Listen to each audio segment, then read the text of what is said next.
quero destacar de maneira rápida e objetiva a trajetória, a vida de José, por onde ele passou, e finalizar dizendo para você que você também pode sair dessa reunião se intitulando, se apelidando, se cognominando como um sonhador de Jesus Cristo. Quem quer sair daqui nesta noite como um sonhador, diga 3 vezes, aleluia!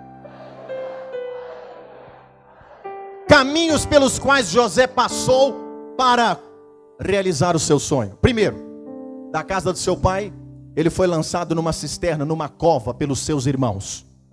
Segundo, da cisterna, ele foi arrancado e vendido para os mercadores de escravos chamados midianitas. Terceiro, do mercado de escravos, agora exposto lá no Egito, ele é comprado pelo capitão da guarda de Faraó e se torna agora escravo na casa do capitão da guarda de Faraó.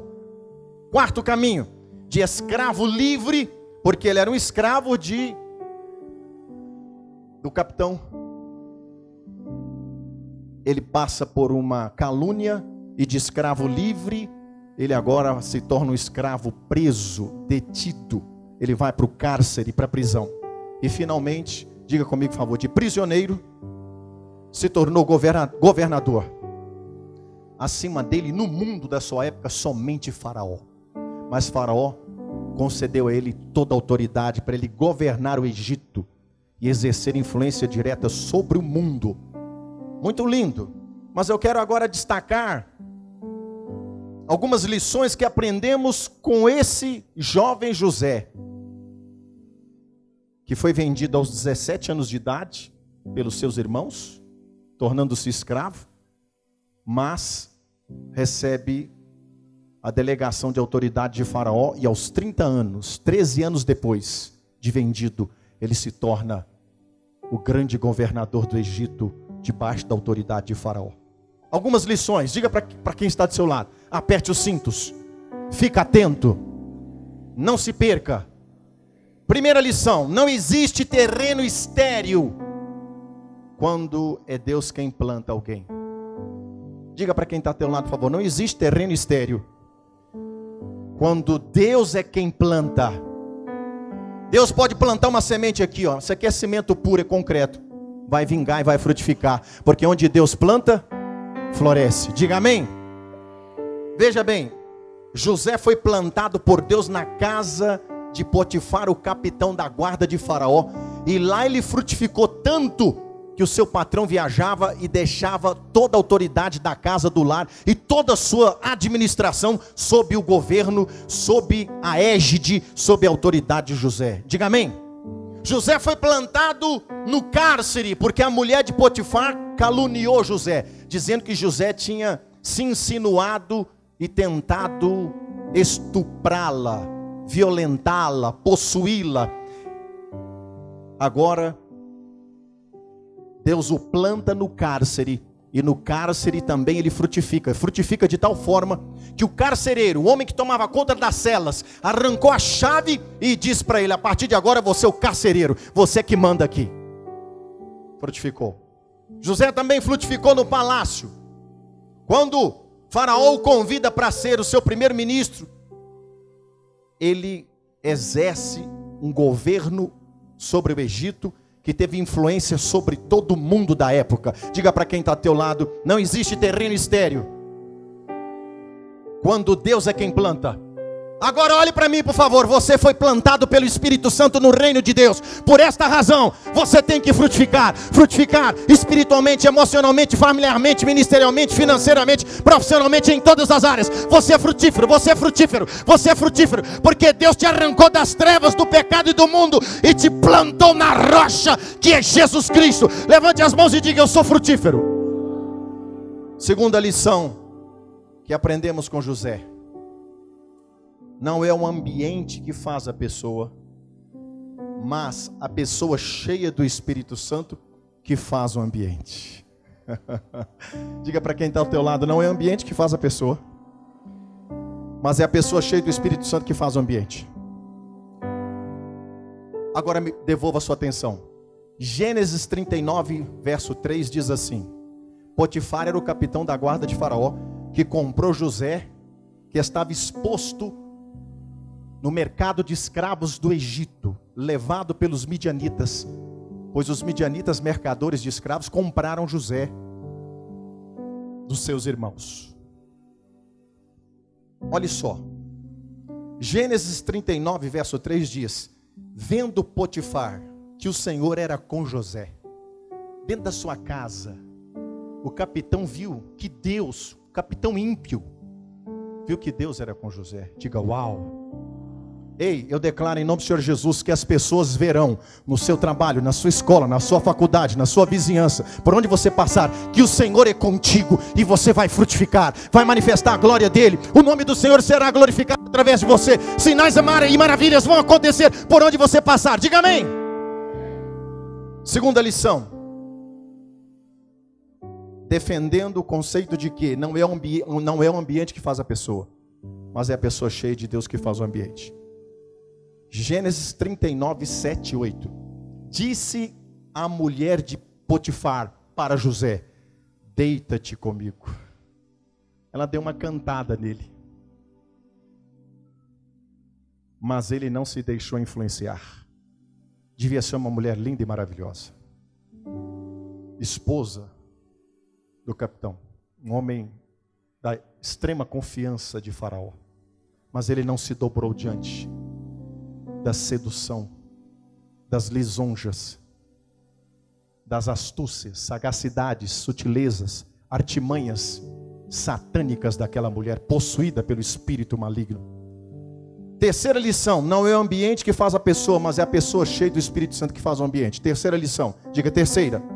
Gênesis 39, verso 9 diz assim: José diz: como eu pecaria contra Deus? Ele foi questionado por Potifar, mas Potifar não desacreditou nele. Potifar, no fundo, sabia que a sua mulher estava levantando uma calúnia contra José. E José responde ao questionamento do seu patrão, porque a mulher do seu patrão disse que ele tinha dado uma cantada nela. Ele responde: como eu pecaria contra Deus? Havia temor no coração de José. José sabia que Deus esperava muito dele. A expectativa de Deus ao nosso respeito em relação ao mundo é esta: que nós enchamos a sua casa de filhos e filhas. Amém? Glória a Deus por esses líderes que foram levantados aqui. Eu estou vendo centenas de líderes. Quem crê, diga amém. Primeira lição, não existe terreno fértil quando é Deus quem planta. Segunda lição, não é o ambiente que faz a pessoa, mas é a pessoa que faz o ambiente. Terceira lição que eu quero extrair da vida de José: não basta sonhar, é preciso não desistir dos sonhos. Não basta sonhar, é preciso se focar nos sonhos. Não basta sonhar, é preciso perseverar em sonhar. Diga para quem está do teu lado: não basta sonhar, é preciso não desistir dos sonhos. Entre sonhar e a realização desse sonho, existem muitos testes. Diga testes. Existem muitas provas. Diga provas. Do sonho à realização do sonho, existem testes e provas a serem percorridos, onde etapas não podem ser queimadas. Vejamos os caminhos pelos quais José passou. Diga para quem está ao teu lado: caminhos pelos quais José passou. Diga para o seu irmão: eu imagino que alguns você vai passar também. Bata no peito agora e responda esse irmão: a graça de Deus é comigo. Diga: eu sou mais que vencedor. Diga: o Espírito do Senhor, faça assim, ó, é sobre mim. 2 Timóteo capítulo 1, versículo 7. Porque não recebeste espírito de medo, mas de poder, de amor e de moderação. O Espírito que está sobre você é o Espírito do Deus vivo. O Espírito que está sobre você é o Espírito de fogo, de poder, de autoridade. Receba a ativação desse Espírito. Ativação. Diga amém.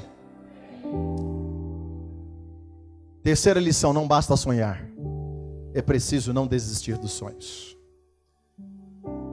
Vejamos os caminhos pelos quais José passou enfrentando testes, provas. Primeiro caminho, José passou pelo caminho da perseguição dentro da sua própria casa. Os seus irmãos tinham inveja dele. Árvore que não dá fruto, ninguém apedreja. Mas árvore cheia de fruto, recebe apedrejamento. Segundo caminho pelo qual José passou, que serviu de teste, de prova para ele. Passou pelo caminho da traição em família. Os seus irmãos venderam-no como escravo para o Egito. Terceiro caminho de teste, passou pelo caminho da tentação no trabalho. A mulher do seu patrão tentou seduzi-lo. Quarto caminho de teste, passou pela calúnia. A mulher de Potifar, do seu patrão, levantou uma calúnia contra ele. E quinto caminho de teste, diga misericórdia, diga graças a Deus. Os testes são para nos aperfeiçoar, para nos amadurecer. Ei, queridos, não sejamos nécios, não sejamos imaturos. Cristão e não cristão, crente e não crente, passa por testes na vida. Os testes são para nos aperfeiçoar. Romanos capítulo 5, versículos 1 a 5, fala de duas fontes de alegria que devem fluir nas nossas vidas. Alegria com a glória de Deus, diga alegria com a glória. E a segunda fonte de alegria é alegria com as tribulações, diga alegria com as tribulações. Não tenho tempo para fazer exegese desse texto, mas vou só citar Romanos 5, 1 a 5, e veja se dentro deste texto não podemos extrair esses dois caminhos de alegria. Alegria com a glória de Deus, que é o melhor de tudo, mas também alegria com as tribulações. O que é tribulação? Contrariedade, adversidade, tempestade, agrura, intempérie, dificuldade, desemprego, contenda conjugal, familiar, filho desviado, diagnóstico médico de câncer terminal e tudo quanto é desgraça que vem, que a gente está sujeito. Mas a Bíblia diz que nós temos que tirar da tribulação algo para crescermos e nos amadurecermos. Romanos 5, 1 a 5. Sendo, pois, justificados pela fé, temos paz com Deus por nosso Senhor Jesus Cristo, pelo qual também temos entrada a esta graça, na qual estamos firmes, e nos alegramos na esperança da glória de Deus. Repita isso, por favor. E nos alegramos na esperança da glória de Deus. De novo, e nos alegramos na esperança da glória de Deus. Jesus vai voltar e nós vamos experimentar da sua glória de maneira plena e abundante. Diga aleluia. O texto continua dizendo, mas nos alegramos também nas tribulações. Diga, alegramos-nos também nas tribulações. Nós não temos que alegrar com a desgraça, com a doença, com o caos, com a crise.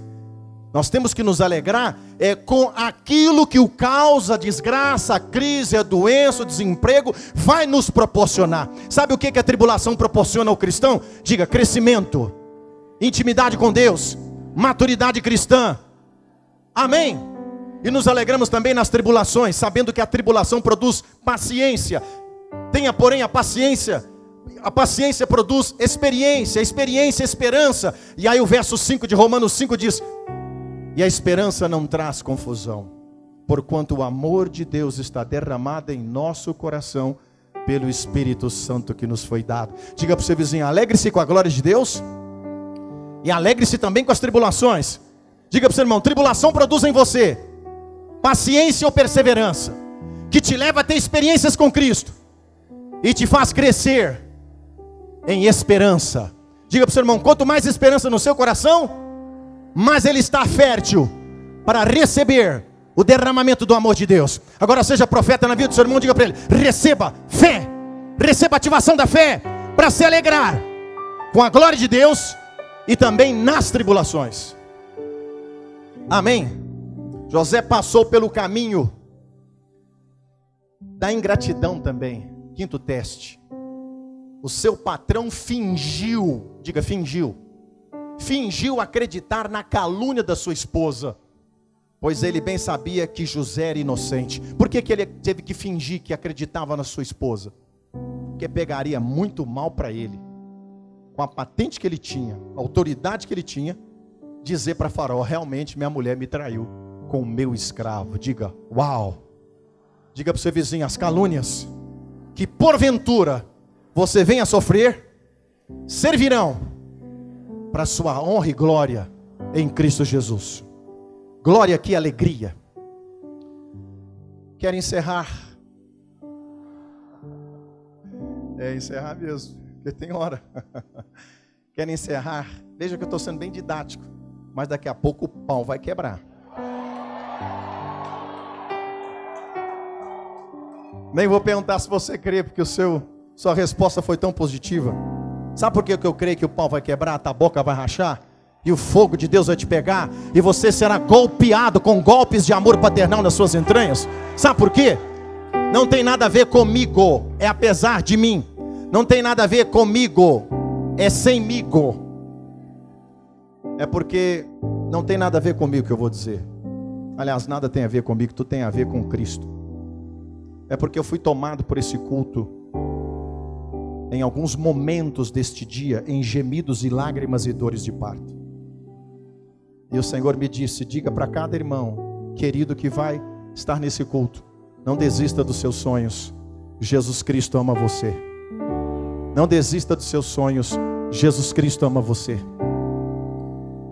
Como tornar o seu sonho uma realidade? Quero encerrar nisso. Como dar frutos onde Deus te plantar? Como influenciar e não ser influenciado? Como vencer as provas sem queimar etapas? Preste atenção, eu vou concluir nisso aqui. Vou repetir, atente, quem está comigo diga 3 aleluias. Desculpa, eu usei por muitos anos a expressão aleluias. Não existe, me perdoem. Não existe a palavra aleluias. Só porque a palavra aleluia é Deus seja louvado, é aleluia. Essa palavra é universal. Quem crê que o pau vai quebrar e Deus vai te pegar e te transbordar do seu amor, diga 3 vezes aleluia.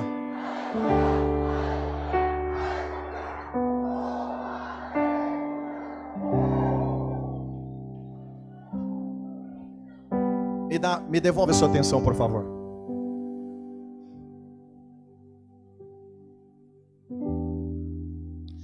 Como tornar o seu sonho uma realidade? Preste atenção, por favor. Não deixe nada.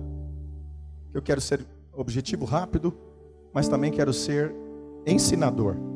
Como tornar o seu sonho uma realidade? Deus quer tornar os seus sonhos uma realidade. Ouça, acredite. Como dar frutos onde Deus te plantar, por onde você passar. Como influenciar e não ser influenciado por essa sociedade corrompida. Como suportar os testes, as provas, e não se esvair, não se desfalecer e não queimar etapas. Primeiro, diga primeiro, não desista dos seus sonhos, seja perseverante. Determinação e persistência são as marcas de um cristão vencedor. José não desistiu, mas lutou até o fim. E eu te digo com amor e carinho, e profetizo: não desista, insista, persista. Não desista, insista, persista. Não desista, insista, persista. Não desista de sonhar. Diga para quem está ao teu lado: não desista, insista e persista em sonhar. Segundo, viva acima da mediocridade. Não aceite ser nivelado por baixo. Onde José chegava, ele era posto em lugar de excelência. Ele chegou na casa de Potifar, comprado por esse homem, capitão da guarda de Faraó, e foi tornado mordomo-mor, o administrador dos bens desse homem.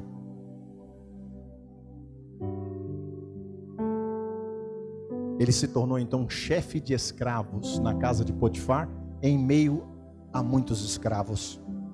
No cárcere ele chegou como prisioneiro, mas lá no cárcere ele teve a confiança do carcereiro que tomava conta do cárcere e se tornou chefe dos presos no presídio. Terceiro desafio para mim e para você, de tornar o nosso sonho uma realidade, de dar frutos onde Deus nos plantar, de não sermos influenciados por essa sociedade corrompida, mas sermos sal e luz e influenciarmos por onde passarmos, e de vencermos os testes e as provas e não queimarmos etapas no caminho do treinamento no qual Deus tem nos colocado. Terceiro, diga terceiro, Viva de tal forma que seus caluniadores e críticos passem por mentirosos. Certamente Potifar, o capitão da guarda de Faraó, não acreditou em sua mulher. Julgou José apenas para manter a sua imagem pública. Se realmente Potifar tivesse acreditado, teria mandado matar José, porque este era o costume da época. Quem está acompanhando, diga amém. Quarta lição: não negocie princípios. Honre o nome de Deus e Deus o honrará. Diga para quem está ao teu lado: não negocie princípios da palavra de Deus. Diga para o seu irmão: pecado é pecado. Sexo fora do casamento é pecado. Masturbação é pecado. Falar mentira é pecado. Defraudar é pecado. Ser hipócrita é pecado. Diga para o seu irmão: a graça nos absolve para darmos resposta positiva e vivermos de santidade em santidade. Quem concorda? Os melhores 7 aleluias desta noite. 1, 2, 3, já.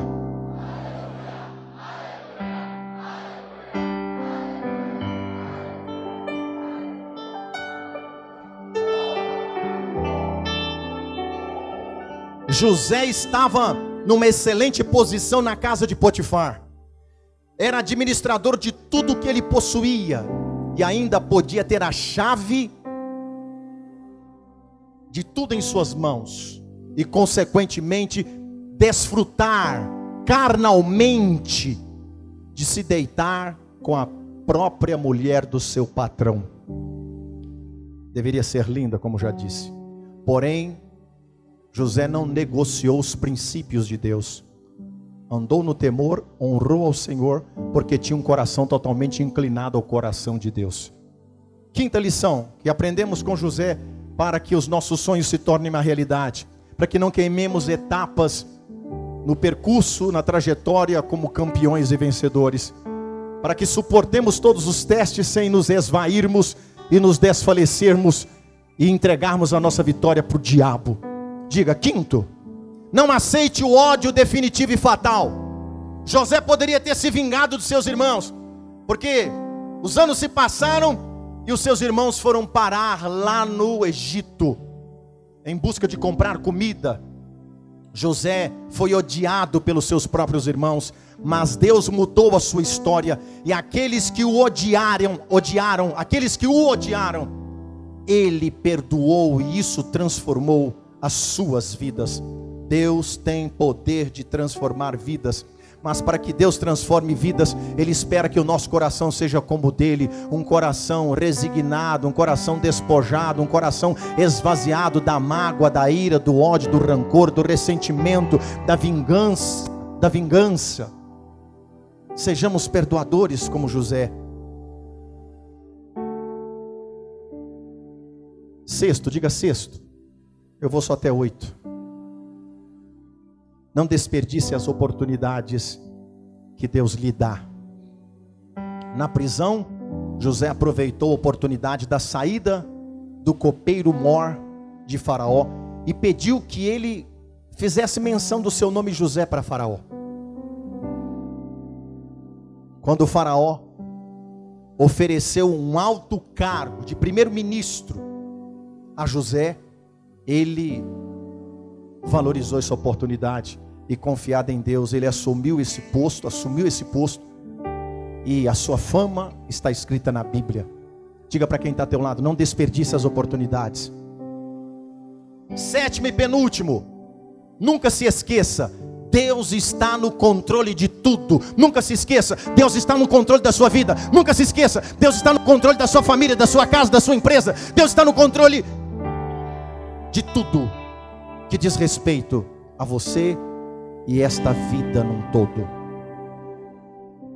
Gênesis capítulo 50, versículo 20 diz assim: vós, na verdade, diz José para os seus irmãos, porque os seus irmãos pensaram, ele agora vai mandar matar a gente, porque nós o vendemos, nós quase o matamos, depois com a consciência pesada nós o julgamos numa cisterna, e aí nos deu um desespero, pensando o que papai Jacó pensaria. Apareceram mercadores de escravos chamados midianitas, e nós, para aliviar um pouco a nossa consciência, vendemos José. Agora ele vai afora, agora ele vai arregaçar as mangas, agora ele vai se vingar. José se vingou? Vingou. Mas ele vingou com a verdadeira vingança, que é o perdão. É a única vingança que vale a pena.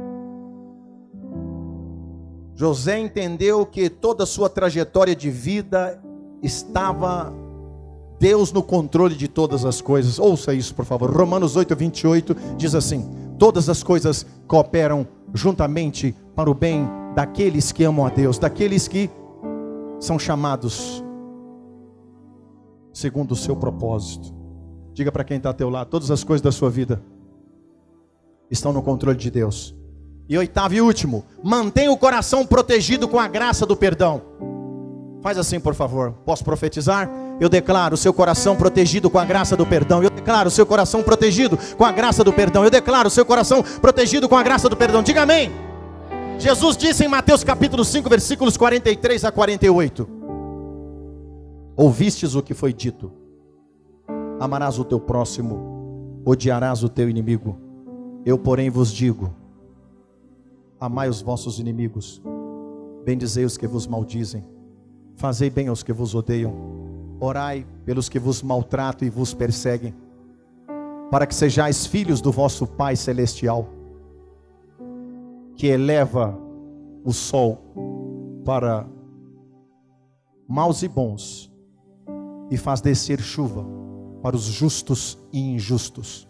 Porque se amares tão somente os que vos amam, que demais fazeis, não fazem assim os publicanos? Se cumprimentares tão somente os que vos cumprimentam, que galardão havereis, não fazem assim os pecadores? Aí Jesus conclui no verso 48 de Mateus 5, dizendo assim: sede vós perfeitos, como perfeito é o vosso Pai que está nos céus. Diga para quem está ao teu lado: eu declaro que você é perfeito pela fé, como o seu Pai é perfeito. A palavra perfeito vem do grego télios. Você sabe, o Novo Testamento foi escrito na língua grega. E télios quer dizer adulto, maduro, plenamente desenvolvido. Quem é o cristão télios? É o cristão maduro, adulto, plenamente desenvolvido. E quem é o cristão maduro, adulto, plenamente desenvolvido dentro desse contexto que eu acabei de citar, de Mateus capítulo 5, versículos 43 a 48? É o cristão como José, como Cristo. É o cristão amoroso. E quem é amoroso, cheio de amor ágape, é perdoador. Além de sonhar, quem me dá 5 minutos para encerrar essa mensagem? Levante a mão, por favor. Essa fileira da frente aqui, quem me dá 5 minutos? Essas duas aqui, ó. Então vamos lá, pastor Denis Júnior me deu 5, minha netinha Débora 5, 10, 15, 20, 25, 30, 35, 40, 45. Ixi, só essas duas fileiras aqui me deu mais de... Érica, me deu mais de 1 hora essas duas fileiras. Diga 3 vezes, aleluia. Diga para o seu vizinho: você está ligado no céu, preparado para receber a descarga do Espírito? O que ele disse que está? Diga amém. Olhe para mim, vou encerrar mesmo. 5 minutos. Além de sonhar, há um preço a ser pago para que os nossos sonhos se tornem uma realidade. Quem está me ouvindo, diga amém. Quem está comigo, diga aleluia. Buscar a revelação. Qual é o preço a ser pago para que os sonhos se tornem uma realidade? Busque a revelação de Deus. Conheça a vontade de Deus. Isso vai demandar prática de disciplinas espirituais. Diga jejum, oração, leitura e meditação bíblica. Aprendi isso quando o novo convertido. Faça assim, por favor, tripé. Faz assim, ó, tripé. Bota ele em pé, e tripé. Bota em pé no ombro do seu irmão, e tripé. Fica ele, tripé da oração, da leitura bíblica e do jejum. É isso que Deus espera que eu e você minimamente façamos. Mas não coloquemos a nossa confiança nesse tripé. Coloquemos a confiança no Senhor. Isso aí é só para nos aquecer, sensibilizar o nosso espírito, quebrantar o nosso coração e nos levar a depender de Deus. Quem está entendendo, diga aleluia. Além de sonhar, então, pratique o tripé. Ande no temor. Permita-se exercitar a fé. Persevere em crer. E o maior sonho que você acha que é impossível, tornar-se-á uma realidade na sua vida. Diga para quem está ao teu lado: não desista dos seus sonhos. Por favor, help me. Amados da mídia. Não pare de sonhar. Não pare de sonhar. Não pare de sonhar, pois o seu sonho é combustível que mantém você vivo, animado, motivado. Honre a Deus, ande no temor, e Ele vai te honrar, porque Deus tem filhos sonhadores, e eu estou agora enxergando centenas de filhos sonhadores, sonhadores, sonhadores. Não desista dos seus sonhos. Jesus Cristo ama você. Quero que você fale isso para o seu irmão. Não desista dos seus sonhos. Jesus Cristo ama você. Fale isso 3 vezes para o seu irmão.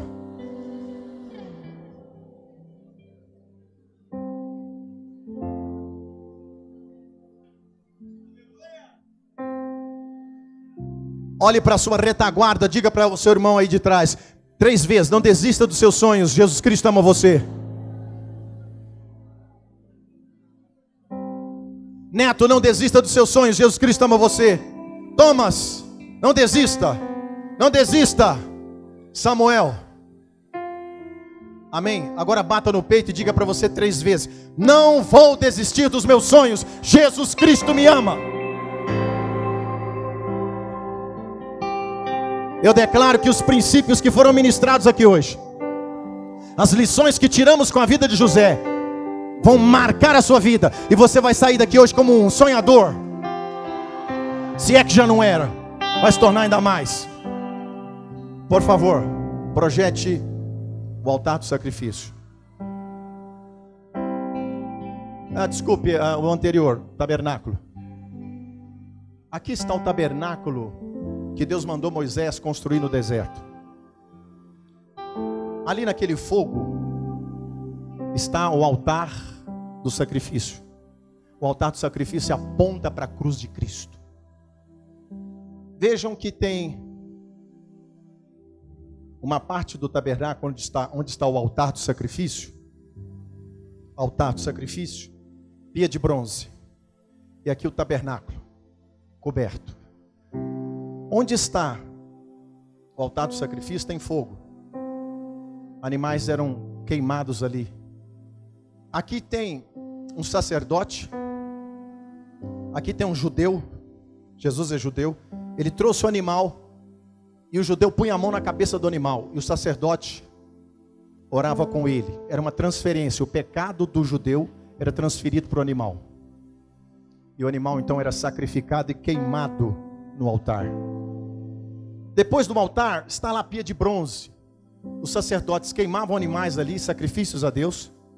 E eles se lavavam na pia contendo água, para depois entrar no tabernáculo. O tabernáculo, aquela parte coberta ali, tudo aquilo ali é o tabernáculo. A parte a céu aberto chama-se átrio ou pátio. Diga pátio.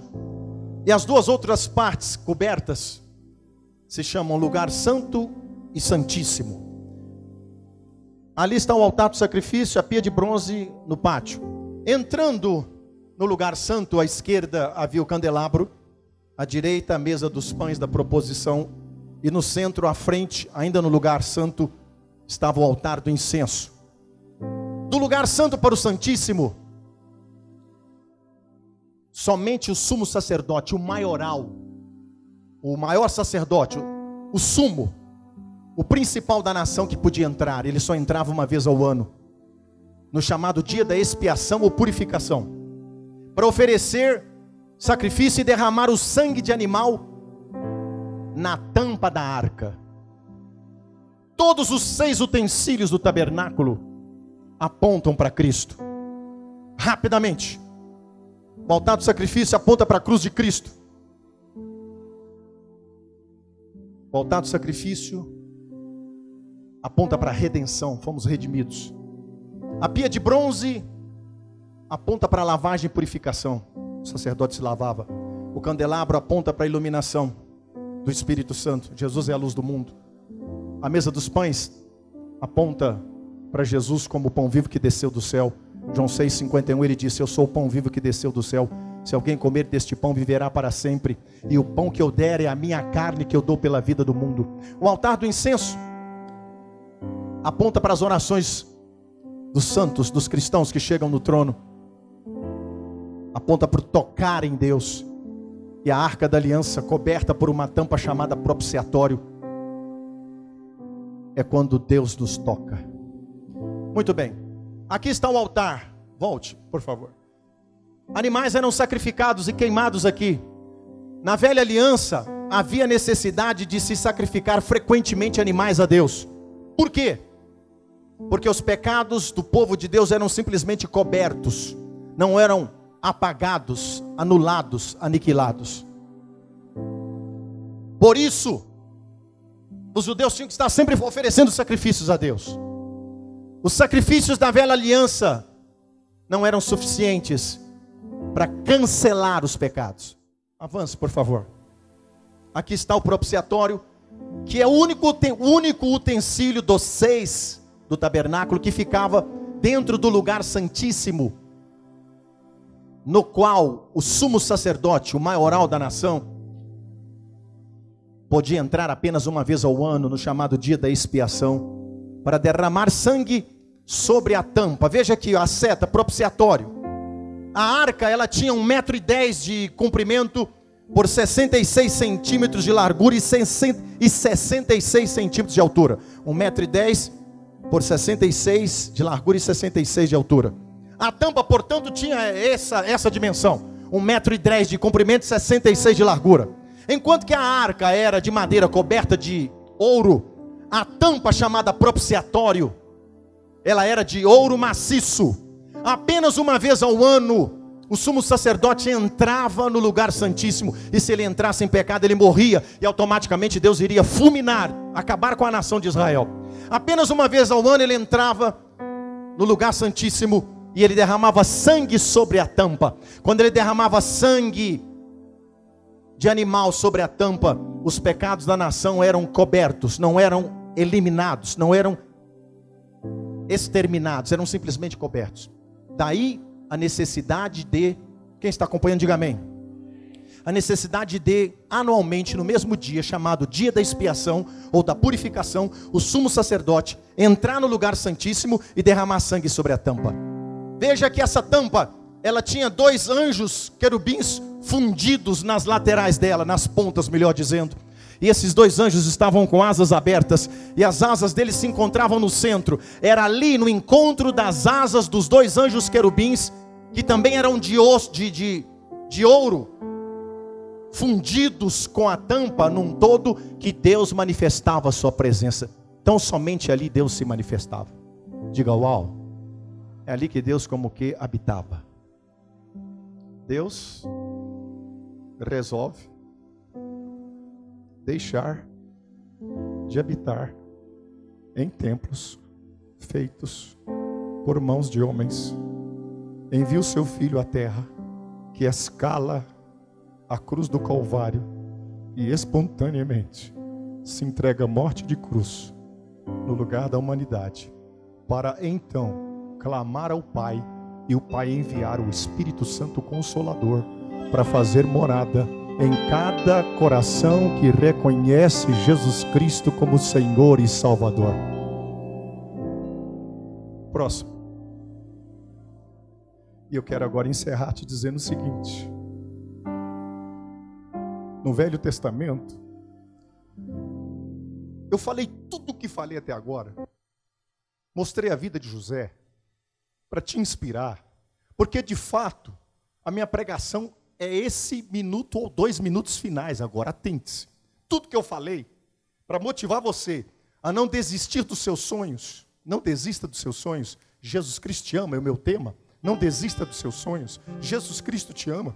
Não desista dos seus sonhos. Jesus Cristo te ama. Querido irmão, querida irmã, não desista, não desista, não desista de sonhar. Não desista dos seus sonhos. Não desista de desfrutar de saúde abundante no corpo e na alma. Não desista de acreditar que Deus é poderoso para restaurar o teu casamento. Não acredite, não desista de sonhar que Deus pode restaurar as suas finanças e te prosperar. Não desista de sonhar.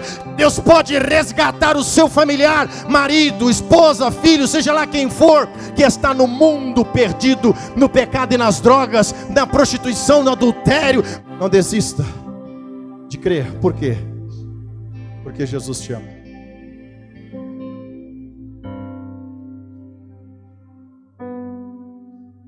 Por que você não deve desistir de sonhar? Porque Jesus Cristo te ama. Ouça, encerro. Minha pregação agora é essa aqui. Tudo que eu falei foi só uma introdução. Esse minuto final aqui, ó, é minuto mesmo. Ouça. No Velho Testamento, o sacrifício de animais era menor do que a ira de Deus. O sacrifício de animais, pela lei, era para aplacar a ira de Deus, desviar a ira de Deus do povo, porque o pecado do homem provoca ira em Deus.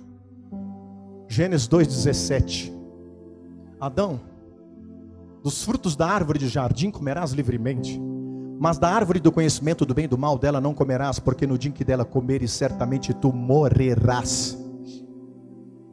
Ezequiel, capítulo 18, versículo 20, parte final: a alma que pecar, esta morrerá. Diga morrer. Romanos capítulo 6, versículo 23, parte A: o salário do pecado é a morte. Morte, morte. No Velho Testamento, o sacrifício de animais era feito para desviar a ira de Deus, porque Deus se ira por causa do pecado. O sacrifício de animais era menor do que a ira de Deus.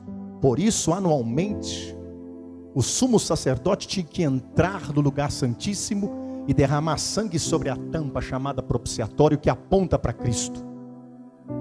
Na nova aliança, em Cristo Jesus, não há mais necessidade de repetição de sacrifício de animais, porque o sacrifício de Jesus Cristo, o Cordeiro de Deus, foi maior do que a ira de Deus. O sacrifício de Cristo na cruz foi maior do que a ira de Deus, de forma que quando Jesus se entregou na cruz, ele absorveu toda a ira de Deus em si. E porque o seu sacrifício foi tido como perfeito diante do Pai, porque nele não havia pecado, a ira de Deus foi acabada, rompida, paralisada, exterminada, destruída para sempre. Automaticamente, você pode sonhar. Jesus Cristo te ama. Por quê? Porque Deus não se ira contra você. Deus não te vê como alguém que Ele não possa amar, porque a ira de Deus, em punição ao pecado, caiu sobre Jesus na cruz. Jesus absorveu toda a ira de Deus. Sabe o que restou para você? Amor de Deus. Só isso. Por isso Paulo disse em Romanos capítulo 5, versículos 8 e 9: Deus prova o seu amor para conosco, em que Cristo morreu por nós, sendo nós ainda pecadores. Logo, muito mais agora, tendo sido justificados pelo seu sangue, seremos por ele, através dele, salvos da ira de Deus. Fomos salvos da ira. O sacrifício da velha aliança não absorvia por completo a ira de Deus, por isso tinha que ser feitos sacrifícios repetidos. Mas o sacrifício de Cristo, uma vez para sempre, absorveu a ira de Deus, e a ira de Deus finalizou lá na cruz. E todos os que se achegam a Cristo não sofrem mais a ira, o castigo de Deus, mas desfrutam da bondade, da benevolência, do cuidado, da misericórdia, da liberalidade, da generosidade e do amor de Deus.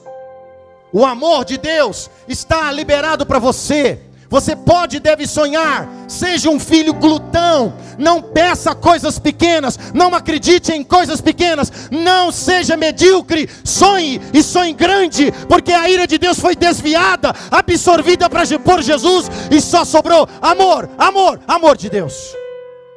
Então, não desista dos seus sonhos.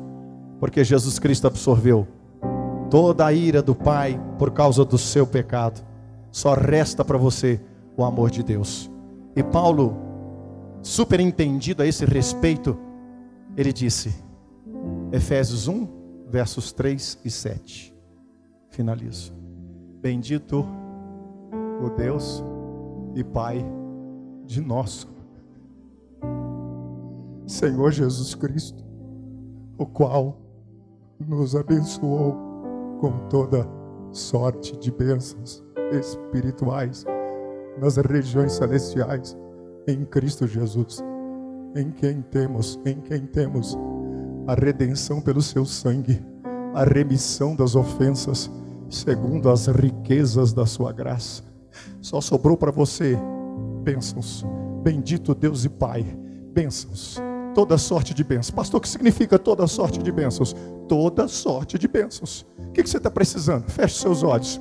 Qual a sua necessidade? Que privação você está atravessando, meu irmão? Que dificuldade você está enfrentando? Que prova, que teste está diante de você que tem te atemorizado? Que aflição tem agoniado a sua alma? Jesus Cristo já te abençoou, papai já te abençoou com toda sorte de bênçãos espirituais nas regiões celestiais em Cristo. Não desista dos seus sonhos, porque Jesus Cristo absorveu toda a ira de Deus lá na cruz, e só resta para você agora o amor do Pai, para você desfrutar dele. Só resta amor paternal de Deus para você dele desfrutar. Qual é a sua necessidade? Qual é o seu anseio? Qual é o seu problema? Qual é a sua dúvida? Qual é o seu questionamento? Qual é a sua ansiedade? Qual é a sua dificuldade? Ele manda te dizer: eu te amo, a minha ira foi desviada de você, caiu sobre Jesus Cristo na cruz, e só resta para você toda sorte de bênçãos. Agora olhe para mim, por favor. Mateus capítulo 7 a 11 diz assim: seja um filho glutão, olhe para o Pai e acredite, ao amanhecer, entardecer e anoitecer de cada dia, que você é amado, e espere dele o melhor.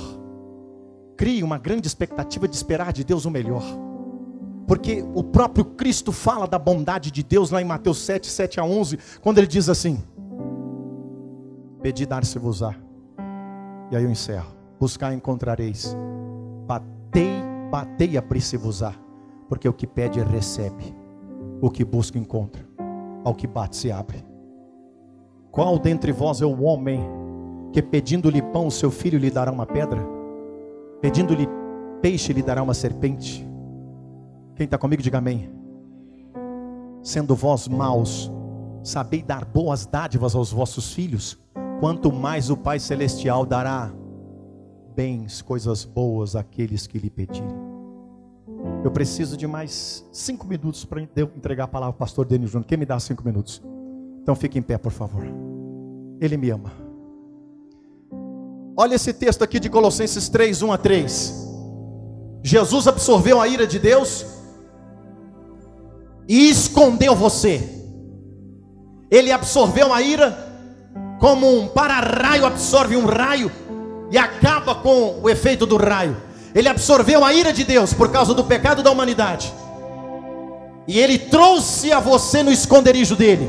Colossenses 3, 1 a 3 diz assim: portanto, se já ressuscitastes com Cristo, buscai as coisas que são de cima, onde Cristo está sentado à destra de Deus. Pensai nas coisas que são do alto e não da terra. Pensai nas coisas que são do alto e não da terra. Por quê? Aí o verso 3, Paulo responde pelo Espírito: porque já estáis mortos, e a vossa vida está escondida com Cristo em Deus. Já estáis mortos, e a vossa vida, mortos para o mundo e para o pecado e para a lei, e a vossa vida está escondida com Cristo em Deus. Diga: eu estou escondido com Cristo em Deus. Nós vamos cantar agora os 5 minutos que eu pedi. Ele me ama. Pegue tudo que eu falei aqui hoje, e nesses 3 minutos dessa música, medite e permita que o Espírito Santo oxigene o teu coração com o amor de Deus. Não há ira mais para você. Jesus absorveu a ira. Ele foi maior do que a ira de Deus. Ele acabou com a ira de Deus. Isso se chama propiciação. Desvio da ira pela satisfação da justiça violada. Essa terminologia é bíblica e é também teológica.